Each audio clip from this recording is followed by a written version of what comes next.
Welcome to the Rim Break Rodeo. We hope this video helps. You need a VO LTE-capable phone and a carrier plan that includes VO LTE minutes. That's essential. First, open Settings and navigate to Mobile/Cellular Network, then enable VO LTE calls. Once done, verify the SIM profile supports VO LTE by checking carrier info or contacting support. Sometimes activation is automatic. If the option is missing, restart the phone and toggle airplane mode on then off to force network re-registration. This starts the VO LTE session and prepares you to place HD voice calls immediately.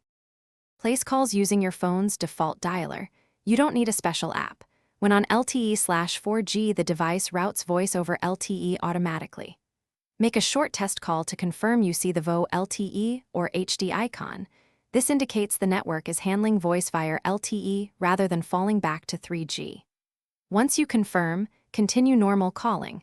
VO LTE reduces call setup time and improves audio. If you travel between coverage areas, keep an eye on signal strength because handoffs can momentarily drop back to older networks.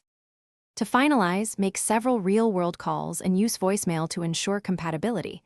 This confirms billing and minutes usage. If something goes wrong, first toggle VO LTE off then on, and reboot the handset to clear cached network states. If problems persist, reset network settings, but back up Wi-Fi passwords first, because this refreshes APN and IMS registration. If you still lack VO LTE minutes or provisioning, contact your carrier. They can enable IMS services on your account.